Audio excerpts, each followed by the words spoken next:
So that was a major shift in my life to prioritize my daughter's health over all else, because at that point, nothing else really mattered. And I wanted to be in control of our own destiny. You know, when you're attached to a brand that you have no control over, it becomes really tough. I wanted to be in control of our brand and our message and where we were going. It's like, dude, you got to leave your ego. You got to check your ego, and let's do what's best for the overall business. And that's a good, valuable lesson for anybody, right? When you start a company out of not spite, but when you have someone else you're kind of looking at and saying, hey, I'm going to show you. It's like, hey man, you got to stay focused on what you know yourself, because there's always going to be other guys out there. Our business would be nothing if it wasn't for our entire team. I think people say that, but I really mean it. I want to start doing a better job setting realistic expectations for our team and celebrating them more. The idea for me has always been, I want to do what I love for a living and provide that opportunity to as many people as possible. As we start to provide that opportunity to as many people as possible, you then grow your membership base, which then creates more value for them. And then over time, with that greater audience, you could go do good shit.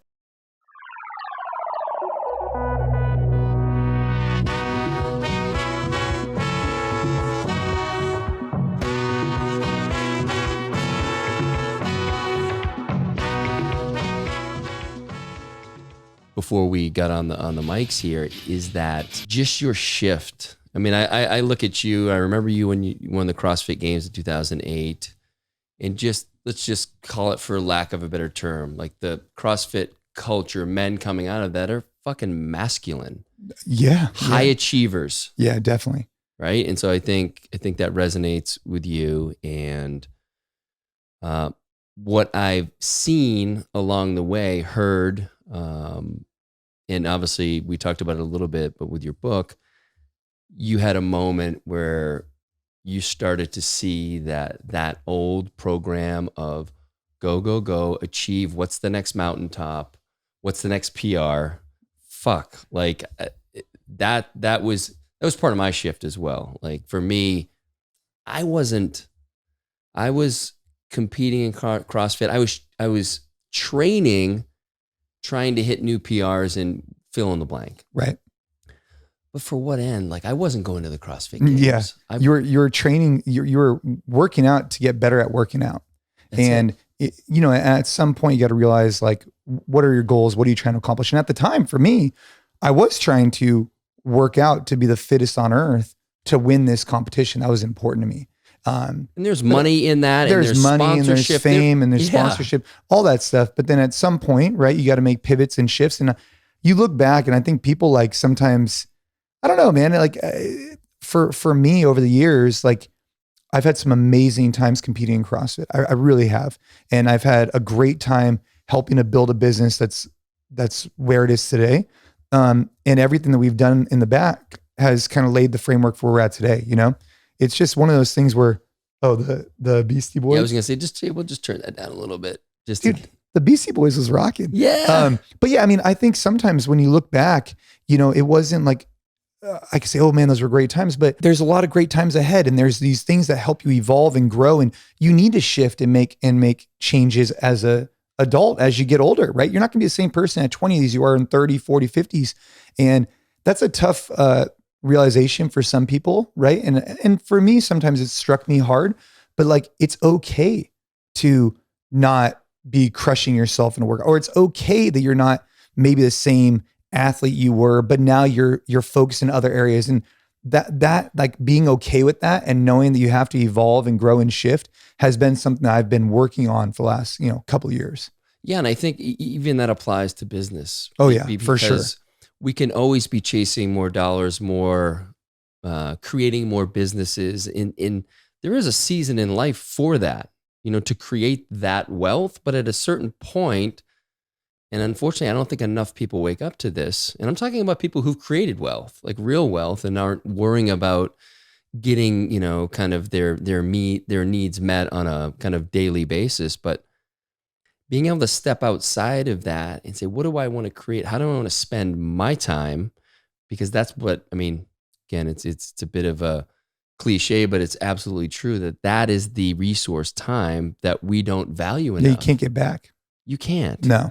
And I wonder, right, just from a practical sense for people listening today, whether they're familiar with you through CrossFit and all the success you've had there or not, again, you show up very masculine.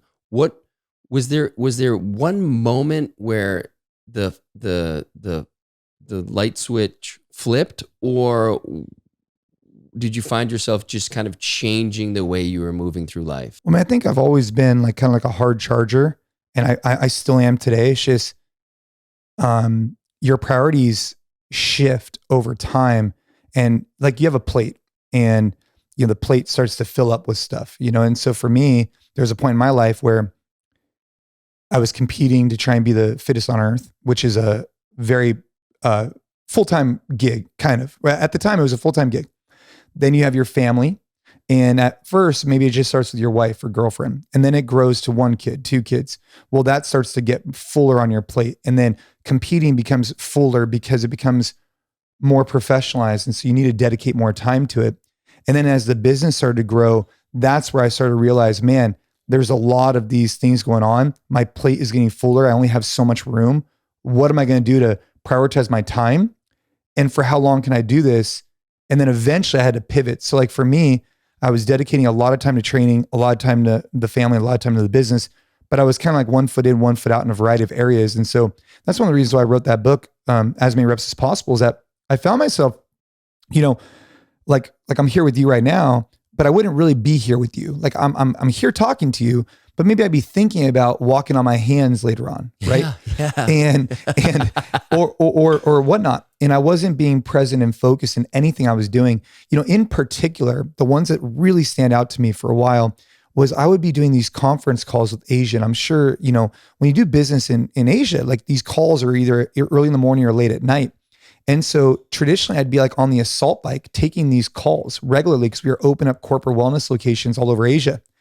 And I just remember telling myself so many times, like, did I do the best I could on that call? Or did I do the best I could on the assault bike? Definitely not. But did I do the best I could on this call? And I just would leave there feeling like, man, I didn't really give it my all. Did I slip up? Did I say something wrong? Because I'd be in the middle of riding the bike and then I would unmute myself, be like, yes, I agree, mute. And it became this point where I was just trying to train and trying to grow the business and trying to train and then also trying to be a family man. And it was a lot. And so my wife and I had to have conversations over time, and I eventually pivoted to going on a team, which was a great step in the right direction towards taking this full plate and kind of shrinking down in areas so I could prioritize the other areas of my life. And then my daughter got sick, which created this kind of reshift, refocus. I guess to your point, like woke me up on the importance of all these other things. I had to kind of slow down in some areas to kind of really prioritize her health. Yeah. And so that was really a pivotal moment, as I could imagine. And so could you share with everyone what happened with Ava? Yeah. So for me, I competed professionally in sport CrossFit from 2008 till 2015. And I competed as an individual for 7 of those years, and then as a team in the 1 year. And the team was really like this conversation with my wife. Every year we would have this conversation. So I never got into CrossFit Games for money or fame. I got into it because I really wanted to push myself, to test myself. And I always reminded myself of that because it was important to remember, why did I start in the first place, right? Like, why did you start this podcast? And as the podcast gets more popular and it grows, there might be other benefits, but why did you start in the first place? And so for me, I never started it for money or fame. I started it, again, to see what I was capable of. As the money and fame came, it becomes kind of addicting, right? Especially when you're competing at the high, top level. And so my wife and I had to have regular conversations about what did that look like in the future. Well, the decision was made for me to retire from competing when Ava got sick. And so that was right before the 2016 CrossFit Games Open, which is like the qualification process to get to the CrossFit Games. And at that point, I probably would have gone team again for 2016. But when she got diagnosed in January with leukemia, it was like a instant boom. That night I just wrote an email, and this was like at 2, 3 a.m. And I talk about this a little bit in the book, but it's like, I just wrote this email. It was very, very specific. It was like, listen, this is the information we've been given, effective immediately. This person's in charge of the company, our company, NC Fit. I want this to happen. If it doesn't pertain to getting my daughter better, like, I don't really want to talk about it right now. My full focus and priority is here. If you have any, and that was like a company-wide, email, just letting everybody know, hey, this is what's going on. This person's in charge. I got to go, right? I'm going to focus on this. And so that was a major shift in my life to prioritize my daughter's health over all else, because at that point, nothing else really mattered. Wow.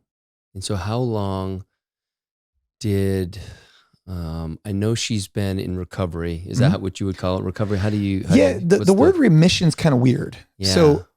So the way that leukemia works in particular, and I didn't know this before she got diagnosed. This is news to me, so I appreciate you sharing this. So there's a bunch of different types of cancers. And again, when people say cancer, you just know it's bad, right? Or you hear the word leukemia, like, oh, that sounds shitty. Yeah. But you don't really know. And so leukemia is a blood disease. It's a cancer, but it's in the blood. And so it makes it a little bit more challenging because it also incorporates in your bone marrow. And whereas sometimes there's hard tumors, right? Like there could be hard tumors. This is a blood cancer. So it's challenging because the treatment process is very long. So what happens is when a child gets diagnosed, or anybody for that matter, you get this really bad news, right? So a bunch of stuff led up to this, but long and short of it is we go to the ER and we get the news that she was diagnosed at like maybe 1:00 in the morning. And it was really heavy, really, really heavy. And so you get the news, and the next day there was a few days in my life that had been the hardest. The next day was probably the hardest because what happens is they have to put your child to sleep for the first time. This is the first time I saw it. It ended up happening 30 more times. So you get to at 30 times, you're kind of like numb to it. A little bit used to it. Yeah. But the first time you're like, oh, dude. And so at that point, they need to put her to sleep because what they do is they basically go into her bone marrow to analyze how bad the leukemia is actually in the bone marrow versus getting blood counts. So when they look at the blood, they can see different numbers, but then they go in the bone marrow. So the next day they put her to sleep, they test that. And based on those numbers, it gives you some type of like, is it A cell, B cell, is it ALL, AML? There's a lot of information you receive. And luckily Ava's was the most favorable if you had to get it. But watching her get put to sleep for the first time was the toughest. And so she gets put to sleep, blah, blah, everything happens. And then we get these, over the next 29 days, there's just extensive amounts of chemotherapy. And what they do after 29 days is they then go back into the bone marrow and analyze it. And this day 29 is a big deal because based on how the body has responded to the chemotherapy signifies the next 2.5 years of treatment. You're either going to be high risk or normal risk. And so luckily, Ava at day 29 technically went into what they call a state of remission after 29 days because you weren't able to visually see any of the leukemia cells in the blood, but everybody knew they're still there. So they treat you for the next 2.5 years to ensure that it doesn't come back. So she's been in now a state of remission for a while. She finished treatment after 2.5 years. She's 3 years out of treatment. In 2 more years, she's then considered cured.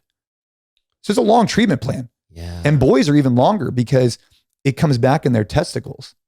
Oh, okay.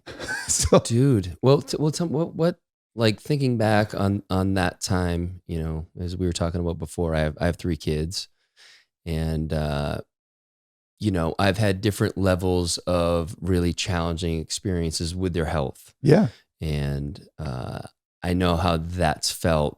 This in particular, I would say with the exception of the one time my wife and I thought our daughter, Hope, who at the time was probably 3, we thought she had gotten kidnapped from our house. Oh. Which was an intense feeling where I'm literally running outside to see if I long story short, my wife had come home from being out with some friends on a Friday night. I was down in the basement watching TV. She goes to say goodnight to the kids, can't find Hope. All of a sudden, she's like, I can hear her running. And she's like, I can't find Hope. Ooh, terrifying, right? So I go up to her room was on the top floor. So I go up to the top floor, and across from her room is a spare bedroom. The spare bedroom has a deck off it and a spiral staircase that goes down. And so there's a door there.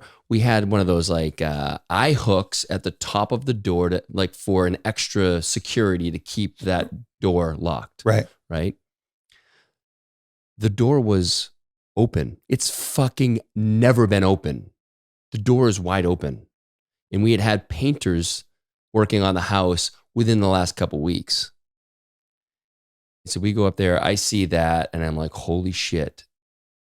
Like someone took her. Right. So I run downstairs. I my instincts, I fucking run out front to like look both ways. It's that night, like to see if I see anything. I'm not going to see anything, but like, your body just takes over. I'm literally on the phone calling fucking 911. I think my daughter's been kidnapped. It's hard to talk about. How long was that? How long did it take? How many minutes was this? This all happened in the span of a couple of minutes. Yeah. And I'm on the phone with the 911 dispatcher. And then Peyton says, I found her. Oh. She had gone to our bed, fallen asleep there, and then she was in our bathroom, kind of tucked away in our bathroom. Isn't it terrifying? I mean, it's like, oh my God, this happened to me. My kid got kidnapped. Right. I'm one of those parents. Dude. Yeah. I mean, that feeling, that like gut wrenching. I mean, I think any parent has had those moments in different perspectives, right? Like, I don't know, maybe you're at the pool and something's going on. You're like, oh, and you like jump in and you think there's an issue or whatever. Maybe there's something, right? Yeah. No one ever wants to be put in that situation. And I don't ever wish that on anybody for anything. It's really challenging. Well, and I guess my question in all that is, when did that, I was obviously in a state of, high, I don't know if it's high anxiety or whatever it was, but for you, when did you start to breathe a little bit after the diagnosis, through the treatments? Like when,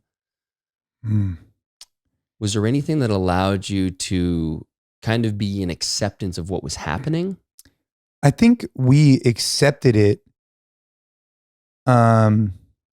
relatively early. We had a lot of family support. I mean, I could safely say that if someone was going to get this diagnosis, like it should have been, that sounds weird, but like we were as prepared as you could get for this diagnosis. We had a team at NC Fit that was very capable. We had family support that was great. My wife and I have been together since we were 14. We have a strong relationship, and we learned even more through this process, but we were ready to take it on, but that's not to say we enjoyed it at all. Yeah. You get in and I mean, there's just moments where your heart just stops, it's just, you feel your stomach, you feel like you're going to throw up, and it's terrifying. But after like a week, so they let us out of the hospital so we left our house immediately. So we got news from our doctor that the blood work didn't look good. And they said, hey, you need to go to the Stanford emergency room, like immediately. It's not like can you get there when you can? It's like, no, you need to leave right now. So we literally left like within probably a minute of them calling us to say we needed to go. We were probably out of our house. Just because of the way the tone was, you could tell like, hey man, you need to go. And so we got there and we ended up not leaving for a couple of days, right? Because they're taking care of us and they're giving us chemo for like a week. And then once we got home, it was actually more terrifying to be at home than it was to be in the hospital at that point, because you felt like you didn't have the comfort of the doctors providing guidance and whatnot. So we came home for like a day or two. And then for a variety of reasons, we ended up back in the hospital for a few months. And at that point, we were back in the hospital for a few months. After a couple of weeks, you kind of settle in, right? There's a variety of things. I mean, the doctors at Stanford are world-class. There's definitely some things we learned along the process. You have to advocate for your children. You have to be their number one spokesperson. And I did a lot of research and reading, especially in the beginning. And some of those things were very helpful for us as we went through the process. Were there any times that were really challenging on your relationship with your wife? No, I mean, luckily for me, and again, this is such a blessing, my wife and I both reacted to it the same way. So we both try and be relatively positive people. We both try and attack things head on. And in this particular case, like, you have no other option but to be super strong. Like, if you give in, if you don't have the right energy, if you don't have that positivity, if you bring to the table that, you will get that back. And so when you're in a hospital room for months on end with just you, your wife, and your daughter, and we had a lot of family that came by, but they weren't there. We slept there every night. If you're not tight, Ava picks up on it. And so the energy has to be right. So that's why exercise is so important. Get out the room, go run a mile, whatever it is, come back, bring positive energy, really focus on what was in our control versus out of our control.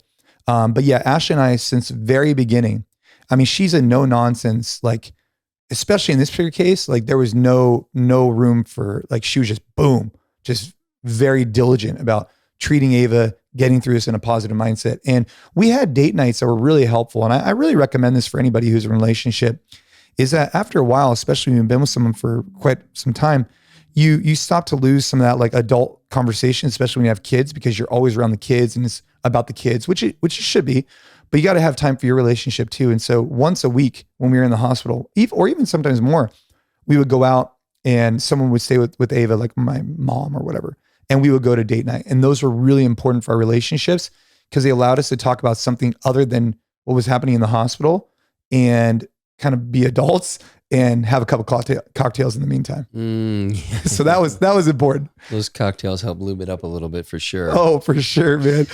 And you were saying, so those bartenders got to know us pretty well. Yeah. What's your drink of choice? There we would have, I mean, my wife really likes margaritas, so I like mezcal. So she'd get a skinny margarita, I'd get I'd get a margarita with the mezcal. And man, sometimes they'd have, the bartenders got to know us and they knew kind of our situation. And so they definitely treated us right. They knew when we came in, we probably had a tough day. And so they loaded us up for sure. That's awesome. Well, this is a great transition to Cabo and Chileno Bay. And if you're into mezcal, I'm sure you've had some of Osvaldo's mezcal drinks at Comal. Oh yeah. Yep. I did. I have. And he has this like volcanic ash one that has, did you ever have that? Like it has ash around the rim and then it's like a maroon color. Did you have that one? Oh yes. Yeah. Yeah. So it has like a single cube and it's great. Yeah. I love mezcal. I'm still, trying to get to know more and more about it. I'm supposed to go to Oaxaca at some point. Two of my favorite things come from there: Oaxaca cheese, and mezcal. Nice. So I'm looking forward to that. Well, it's it's funny. I was telling Jason before we got on that we've been going down to Cabo for many years, and we started going to the Chileno Bay Resort in the restaurant Comal before our place at Chileno Bay Golf Club opened up, and the chef there, Chef Yvonne, is a very fit guy, and he saw that I was a fit guy, and so we started having these conversations. Like, oh yeah, Jason Khalipa is gonna help us with the gym here.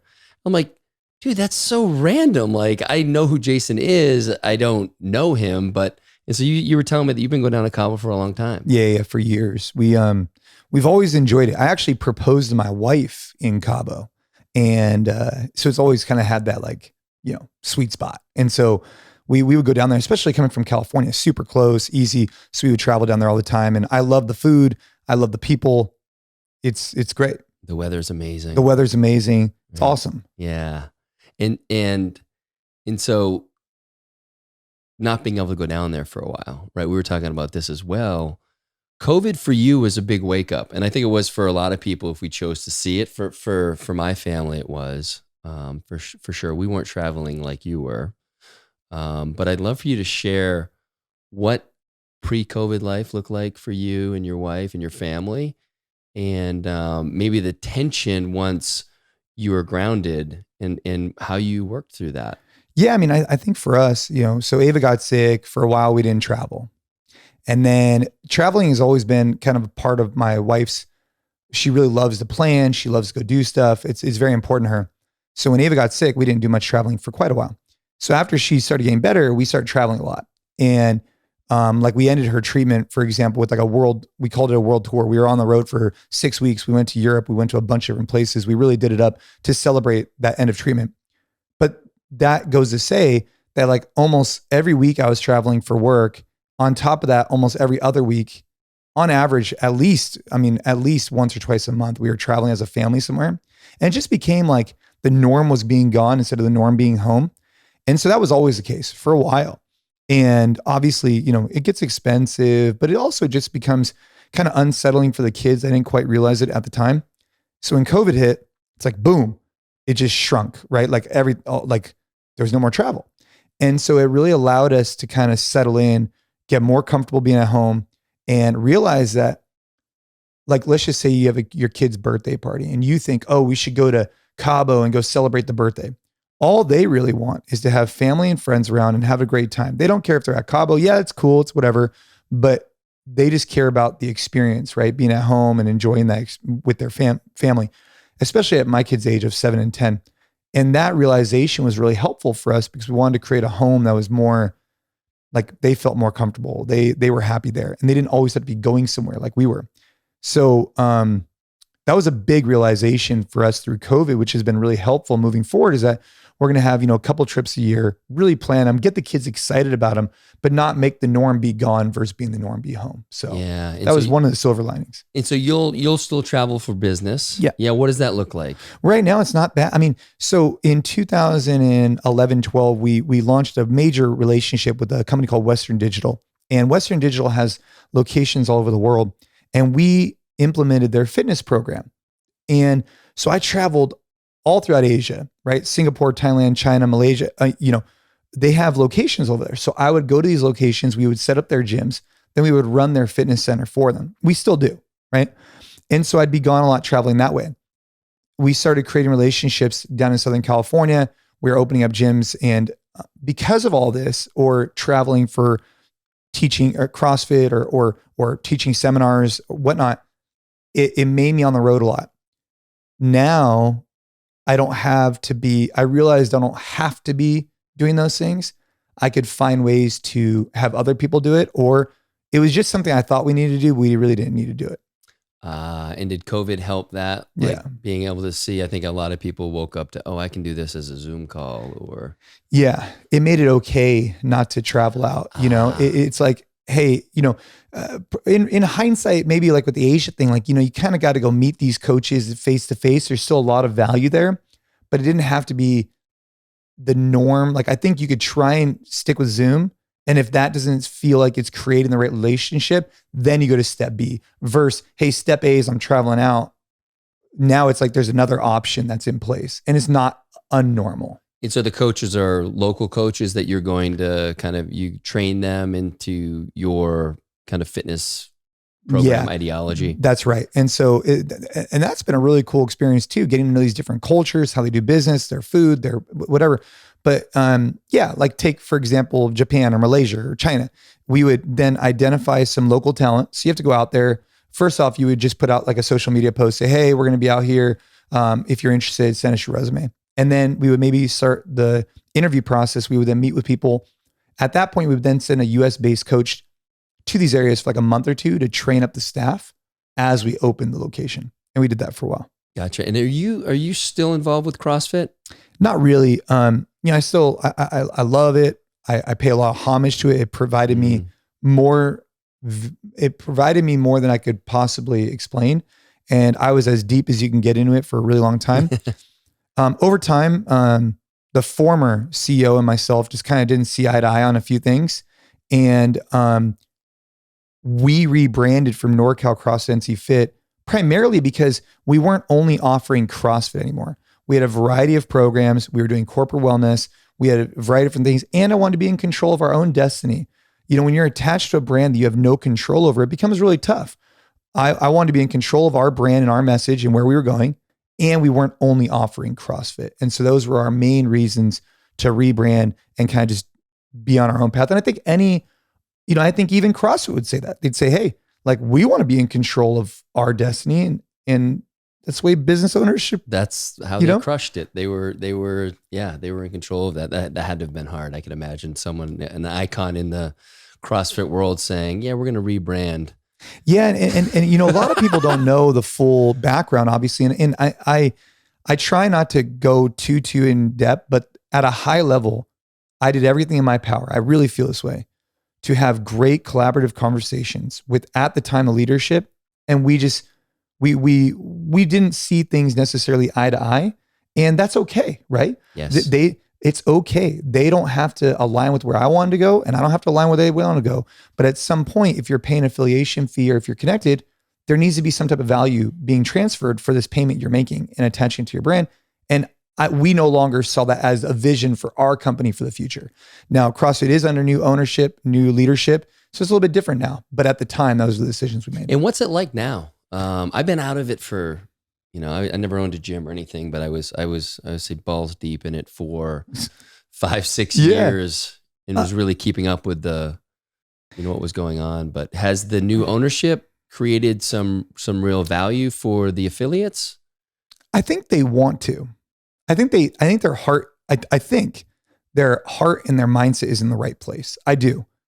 They just have a really big ship to move, and it's going to take them a long time. Gotcha. Because they have a lot of relationships to repair, a lot. And I think that they know that. I think they're aware of it, but they're just, they have a lot of work to do. Gotcha. But they're I think they're moving on the right track. Okay. So I didn't mention this to you before we get on, but so I owned a OPT, James Fitzgerald and I owned the Phoenix Rise together in the Grid League. Did you ever think about doing that? The Grid League came and went real quick, but when it first came out, I did get presented with an offer. Of course you did. I mean, that goes without question. And I chose it wasn't for me, primarily just because of the time commitment. And also there was some, it definitely seemed like if you went that route, then you're kind of going against CrossFit. And at the time, I was so in that wasn't something I was interested in doing. Yeah. So I guess let me reframe that. If there had not been a CrossFit, right? Yeah. Or they gave full blessing to do it. Right. I mean, it looked fucking fun, didn't it? It looked fun. It was cool.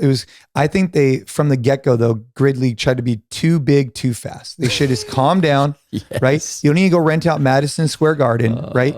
Start in some local gym and let's work our way up. And minimizing expenses, optimizing opportunity. It could have been done a totally different way. And who knows what would have happened. But from the get-go, I remember the big moment for me is we sent some staff out to the Grid League meeting about information, and the feedback they provided me notes and feedback, because I didn't go because I didn't want to kind of be there. No. But I sent some of our team there. Yeah, nice. And I remember asking, hey, who's in the room? What's going on? And the amount of money that someone needed to make this Grid League successful was so extravagant, right? That I was worried that some of the teams out there didn't have that cash flow to back them for the next year or 2 years to get this thing off the ground. That was one of my big concerns. And it turns out that was probably one of the big reasons, that there was too much money spent and not enough deep pockets to keep it going that way for long enough to build the traction you need to generate the revenue. Yeah. And we could have used that advice before we started, but that's exactly what happened. It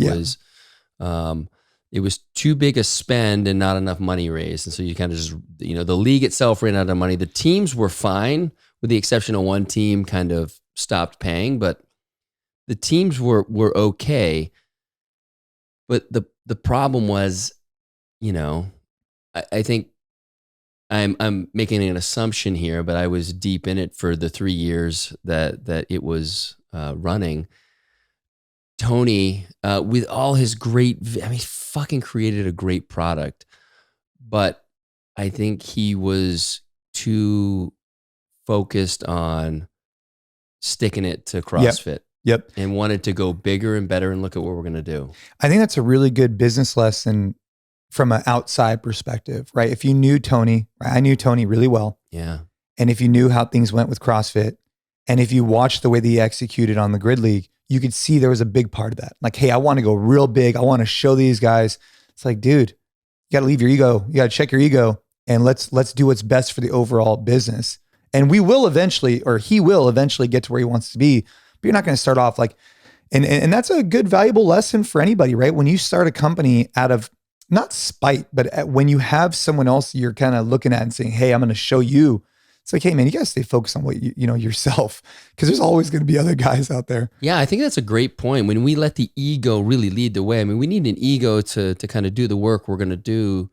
But when we let that, it's like what comes to mind is when someone says, well, I did this because someone didn't believe in me and I was going to prove them wrong. It's like, that's the fucking wrong energy. Dude, so on a regular basis, I give talks to Santa Clara University. I'm an alumni of there, and I help their entrepreneurship program, because I opened our business right out of college. And so I feel like I could be moderately relatable to these kids because I opened it literally right out of college. And this one guy gets on, he's like, hey, I was a member of this gym, and the manager was a total jerk. And so I'm going to take his entire staff and go open up a business down here. And he was basically sharing that his entire motivation was to take this guy's team and to make his business not successful because he's a jerk. And I'm like, bro, I'm like, bro, like, dude, that's not a good reason to go start a business, is to do it in spite, regardless, like the karma and just not being a good human being. That's just not a good business sense, right? Because you're always going to be saying, I'm making my next business decision based on how do I screw him versus how do I place myself in the most advantageous position and grow our business, you know? Yes. And so I had to tell him this. And how did he receive it? He received it, you know, the way that, you know, a 21-year-old kid would receive it. Like, yeah, I hear you, but, you know, you know, I'm like, all right, you do you, bro. All good. And I love that you use the word motivation, because that's something that comes from an external force, right? So I'm motivated to fuck this guy, basically. Yep. Versus I'm inspired to create a business and bring on amazing coaches and create a space where people can come and have life-changing experiences. 100%. And when you lean on something that's really powerful like that, like when we started our company, when I started the company, what was that spark for you? So for me, I used to sell gym memberships when I was in college, and I got pretty good at it. I was making good money selling gym memberships while I was going to school, but I always felt like we were selling a bag of goods and never giving up. Like, it'd be like if you said to me, you know, hey, pay me $19 a month and you're going to get in great shape. And they paid their 19. I never provided the opportunity for them to get in great shape. Yes, I opened the gym, but we didn't give them the tools to be successful. And so it was really hard. I know it sounds like fluffy, but it was hard on me, like emotionally, because I felt like I was selling a bag of goods and not backing it up. And that pissed me off. And so I knew that for the rest of my life, I wanted to be in sales and entrepreneurship because I liked being in control of my own destiny. And the more I worked, the better more financially I would be able to achieve. But I was having a really hard time grasping how opening a conventional model gym was going to be in alignment with what I wanted to do from that perspective. So when I found CrossFit in early 2006, it laid the framework for me then opening the gym as a CrossFit gym in 2008 with a coach and a community and a way to actually guide people through to get them results. And then over time, the idea for me has always been, I want to do what I love for a living and provide that opportunity to as many people as possible. As we start to provide that opportunity to as many people as possible, you then grow your membership base, which then creates more value for them. And then over time, with that greater audience, you could go do good shit. That's the theory. So how do I grow from one employee to hundreds? How do I then impact from hundreds of members to thousands to hundreds of thousands? And then how do you take that audience and go do good stuff like blood drives, donations, get behind things? Now you're creating this community of like-minded individuals who are putting in the effort, who then could go make a greater impact. Oh, I love that. And you know, I look at you, and there's been thousands of people that have opened CrossFit gyms, and some of them have been amazing athletes. But you're the rare exception that is truly an entrepreneur. And I'd love for you to just kind of share with us like some of the things that have been created since opening that gym. Yeah. So we opened up our first gym in 2008. We signed a 6-month lease on like 1,000 square foot space, pretty small. And we outgrew it, which was the plan from the beginning. We opened up a second location, third location, learn a lot about staff, right? Identifying the right people to take this on and recognizing that just because you're a good coach doesn't make you a good manager. Just because you're a good coach doesn't mean you want to have anything to do with understanding the numbers of a business. And that was tough in the beginning because I had this nice blend of learning how to be a coach, but also then having a mentor, business mentors who helped me learn that when you open a business, it's not just, you can't just be a great coach. You have to understand there's more facets to it. So over time, we created relationships and then expanded into corporate wellness. So that helped us go from like, I think at the time we had like 4 locations to like 20 or so because of corporate wellness. And we started off just like knocking on doors, doing 5 a.m. classes at a few local companies, which then spawned a bigger relationship with Western Digital in particular. We then got Twitter and GoPro, and now we're in Lucasfilms for their corporate wellness locations. Dude, when you say we, who else is involved in this? Do you have other partners or? No, our whole team. Yeah. I mean, like when I think about, our business would be nothing if it wasn't for our entire team. I think people say that, but I really mean it. Like, I'm a terrible manager. I don't know how to appropriately set expectations, do all that kind of stuff. I just want to go out there and just do me and lead, try and lead from the front and seek new opportunities and innovate. But we have a team of people who are really good at everything else. Gotcha. And so as we open up these new doors of corporate wellness, it allowed us to self-fund our growth. So when we first started the company, I self-funded the growth by working seminars for CrossFit. So what I would do is I would work seminars on the weekends for CrossFit, got paid relatively well, traveled a lot, but for the next couple of years, I was able to take that money and live off of it. And then any money the gym made, I would self-fund new growth. So I got lucky. And then I had sponsorships from competing that also helped me fund it. All, again, hard work, but a lot of luck too. What was the best sponsorship you had? I'm always curious how you guys were able to do with that. I mean, Reebok from a financial perspective was the biggest. Can you share what that was, or is that? I mean, there's been time, couple hundreds of thousands. Fuck yeah. On an annual basis, right? Dude. So I mean, there's been in the past, right? That's legit, by the way. Yeah, I mean, look, maybe at my height in just sponsorships, I mean, you're talking, hundreds of thousands of dollars. I mean, there are definitely guys now who are in the 7-figure. I never made it to 7-figure in sponsorships. But there's guys, but it represents a very small fraction of the top. Understood. So the way it works is like, there's probably like 30 people in CrossFit that make 6 figures. Yeah. I'd say 30, maybe more. And I'm talking off sponsorships. Yeah. Maybe more, maybe 30 to 40. Then there's a few people who make like $500,000 or more. Yeah. There's some people that do really well. Yeah. But so anyways, the sponsorships, the seminars, they help. That was for all my CrossFit buddies out there who are curious too. Who are curious. Yeah. Yeah. So sponsorships, seminars helped lead the growth. Then the corporate wellness, again, was a cash flow opportunity that then helped again, grow the business as well. And then what happened was we had at that point, probably about 20 something locations. We started saying, man, how do we keep consistency across all these? We're having a really difficult time because we would do Google Docs and we'd have all these calls and it was just a mess. And so we were just providing the workout, but what we really needed to do is provide a roadmap. And so we created our own app for our coaches designed for us, where every day they see a coach video on how to coach. They have their intro, timeline, stimulus, warm up, you name it. It is literally like Starbucks, right? Where our goal was to create guardrails. So you might not have the best experience, but you're not going to have the worst experience. If there's a better coach or worse coach, of course that will be portrayed in their class. But I wanted to create guardrails so that they weren't way off the rocker. Yep. Right? It's like a latte here and a latte and whatever are going to be relatively the same as Starbucks. Yeah. Might have a better barista, but they're going to be similar. So anyways, we created that. And so we created it for ourselves and it was great. And then we started saying, man, why don't we sell this to other gym owners? So at this point, we have about 1,000 gyms that use our programs. That's a big digital revenue stream for our company. Wow. That was created over the last couple of years.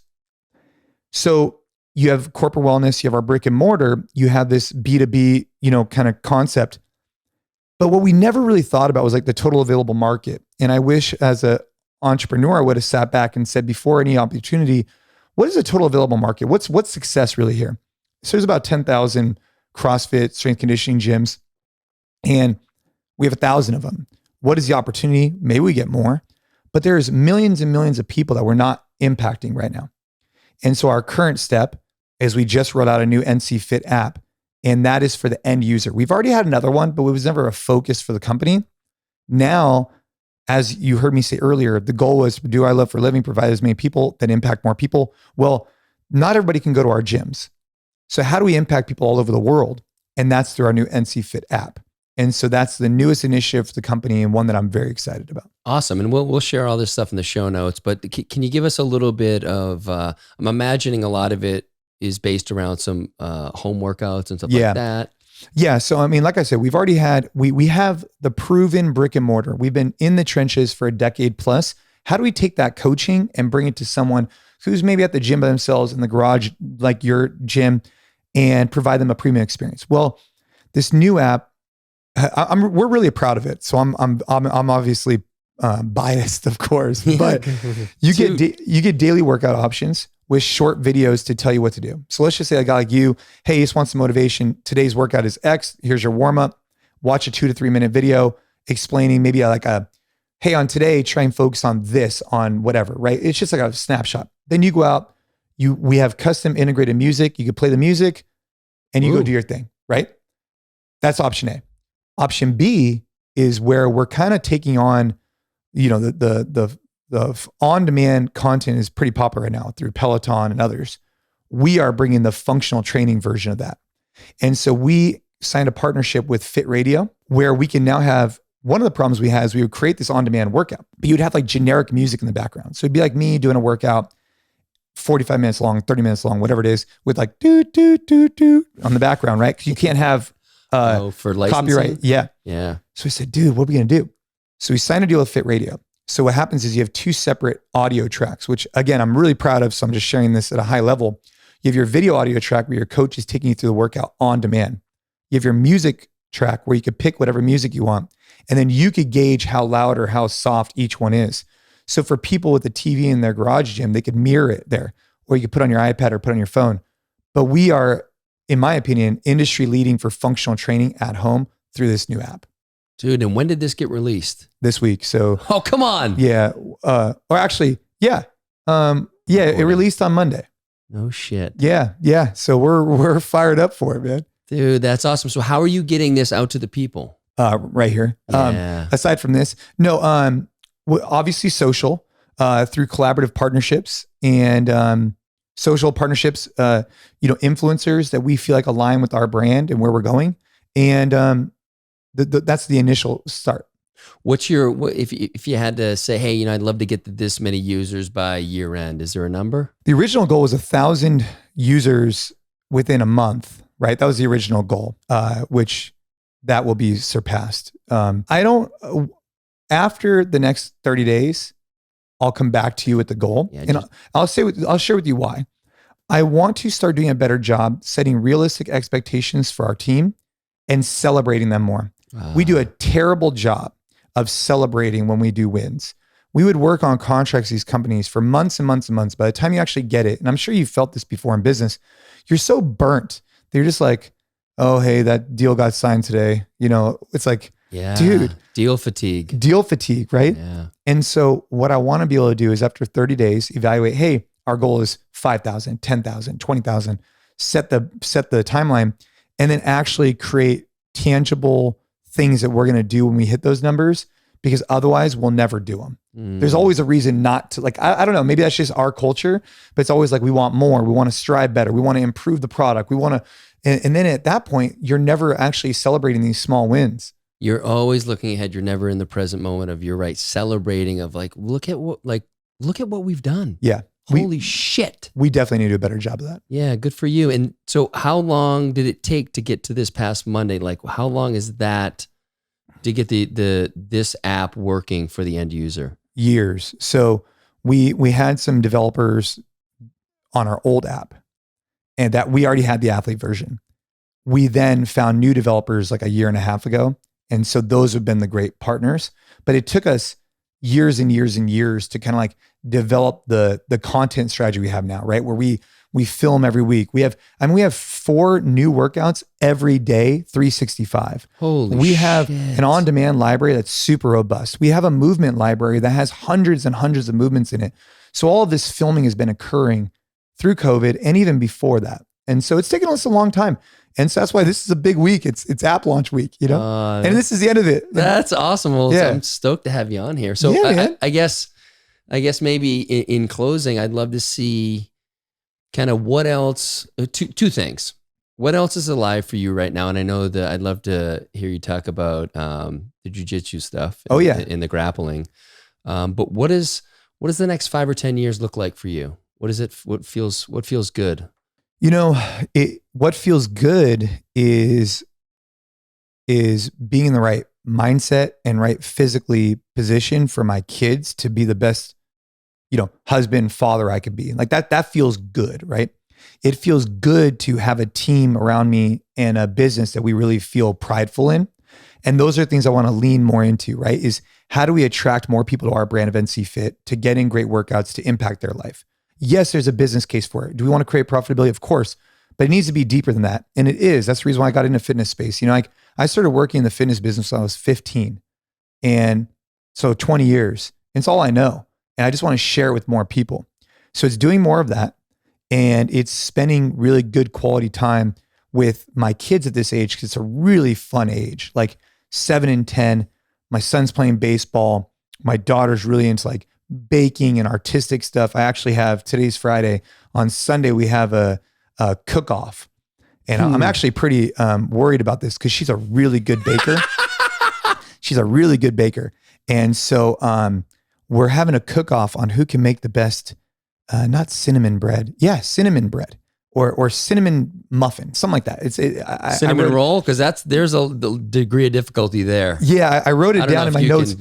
On the way home, I got to YouTube a bunch of stuff so I could bring the heat on Sunday. And but it's doing more of that, right? Being present, focused for them, really trying to create a strong relationship so that when they do get into high school and it becomes a little bit more challenging, right? Because their emotions are high, whatever, we can lean back on this relationship that we've been developing over a lot of years. So yeah, I'd say that, expand our level of fitness to more people and continue to try and, elevate my relationship with my kids. And, I think things are good with my wife, but keep doing that. What's gonna keep you from strengthening and deepening the relationship with your kids and your wife? At this point, if you had asked me when I was competing in CrossFit, it would have been that. Okay, right. So I'm asking you So I was now. so focused. I was so focused on winning, right? That other areas of my life started to take back seat. I would say now there shouldn't be anything is I guess the answer, right? Because what may creep into that CrossFit type space where, look, again, you're a high achiever, you're a hard charger. There are going to be times when unconsciously these things creep in. So the reason I ask is because I still battle that stuff. I wake up one day, I was like, fuck, I'm just like not quite here. What is it? Oh, I just got pulled in this direction. I got too wrapped around some business deals. Okay, that's the thing I need to be aware of because it'll sneak in and won't allow me to show up for my wife and my kids in a way that I really want to, like you're talking about. Yeah, I think for me, I could totally see how that's the case. What I try and do is I try and have these reoccurring, just asking myself like a really simple question. This could be in the morning. Well, I get up before the rest of the family. I'm pouring myself a cup of coffee. Before I dive into emails or whatever else I'm doing, I just try and say hey, obviously what are the intentions for the day, but how did I do yesterday? Or even at night before you go to bed, how am I doing as a husband, a father, and a business owner, right? Because those are ways that I identify with myself, right? Like a friend, husband, father, and this business, because it is important to recognize that it is a part of you, but it's not the whole you, right? It's just a piece of who you are. But you want to make sure that you're trying to lead the business in the right direction because you have real lives with real financial impacts if you aren't doing a good job. So how can I do that? How am I doing as a husband? If we have regular check-ins, then I don't feel like you ever have these aha moments. And that was something I think that I started realizing when I was competing is that I wasn't doing enough micro check-ins. I would just have these epiphanies every 6 months. I'm like, oh shit. I get that. Yeah. Dude, I've been on the road for months. I'm working out 4 times a day. I need to tone it back. But instead, if you can have these micro check-ins on a reoccurring basis, then you never have those giant epiphanies. So that's something that's been really helpful for me. Great. Yeah, that's awesome. I think that's a great practice. Say when you're swimming in the ocean and you're doing every 4 to 6 strokes, you give a little look and just ensure that you're on the right path based on where you're at versus you're swimming and you just head down, blah, blah, blah. All of a sudden, next thing you know, you're kind of really off target. And then you have to work really hard to get back on target. I've never said that before, but now that I'm thinking about it, it does make sense. Like every couple strokes, you're just looking up, okay, I'm still on target. If you're a little bit off target, you could do some micro adjustments to get back on target. But if you wait too long to have those kind of reflections, you're in a lot of trouble. And that could be in your sauna, your cold plunge. Those are opportunities that I've used in the past to kind of just have those quick, literally it could be a 30-second check-in. Yeah, that's great. And my friends listening now, the friends who really know me, are going to laugh at your analogy about swimming in the ocean because they know I can't really swim. So it was fucking perfect. Yeah. Well, that one worked. I get the analogy, but they're going to think it's funny that you use that with me. It's fuck, I'm not swimming in a pool, let alone an ocean. That's awesome. So tell me real briefly about the Jiu Jitsu stuff. So, when I found CrossFit, I'm sure this is the case with you too. One of the things I fell in love with was the complexity of movement. So at the time, I was doing Muay Thai, which definitely has some complexity, but I was doing a lot of bodybuilding type stuff and there's not that much complexity with it. It's like, yeah, you could isolate and you could do better and worse, but it's not as complex as the snatch, the clean and jerk, a muscle up, etc. So when I found CrossFit and I found these movements, it was very inspiring because I got to learn and I feel like I was making progress really quickly. Well, after being in CrossFit for so long, some of that starts to go away a little bit where, either you're looking at more as a fitness regimen, but you're no longer looking at it as like, oh, I'm trying to achieve my first muscle up. After like 10 years, you either kind of pivot and it's no longer a goal, or you could already do them very proficiently. So you're kind of good. With Jiu Jitsu, it filled that void for me where for so many years I was learning these complex skills, but at some point I got pretty good at most of them, right? You could always get a little bit better, sure, but I'm not going to make huge gains on my handstand walk. Mm-hmm. I mean, I practiced it for so long that it is what it is. Whereas in jiu-jitsu, when I first found it, it was so compelling to me because it just rocked my world. There's so much to learn. There's so much technical competency that you have to develop. And there's always something to learn, but it made me feel like a beginner again. And it made me feel like there's always like a path that I could learn new skills on, which is very rewarding. So that's why I love it. It's like playing chess. And it allows you to be very present, very focused. And if you're not, you're going to get choked.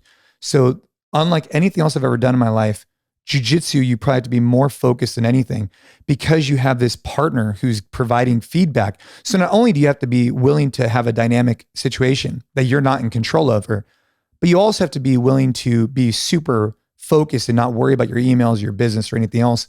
And that's a great lesson to learn because when you get off the mat, you can then take that in other areas. Beautiful. Beautiful. Anything else you'd like to share with the listeners today? It's launch week. So if you go to, it's currently on iTunes. So if you go to NC Fit, there's two of them. There's NC Fit and there's NC Fit for coaches. 99% of people probably listening just need to go to NC Fit. Yeah. Don't worry about the one for coaches. That's going to be for just the gym owners, one I spoke about earlier. Yeah. So I'd love for them to check it out. And yeah, I really appreciate being here. This is a really, really cool spot. You have a beautiful house. Thank you. Thanks. It's been great having you here. And where can people find you? On Instagram, Jason Khalipa. You could also follow nc.fit on Instagram. And you can just Google, there's some, jasonkhalipa.com. Yeah. And if you want to watch an amazing, movie of Jason's win in 2008, Every Second Counts, is on Netflix, right? I think it's on Netflix. Yeah, it is. I used to own the original DVD. Dude, the Every Second Counts is funny because they follow along all these athletes. They know nothing about me. Nothing. And at the end, they use footage that like my wife or my dad took to fill in the blanks, right? Because they didn't have any footage of me winning the event. Yeah. That is a good event. That's a good movie. Yeah, it's fun. They did a great job with it. Well, awesome, brother. Glad you're here in Austin. And next time you come, we'll get to work on the bunker together. Dude, let's do it, man. I'm fired up. Thanks for having me. Yeah.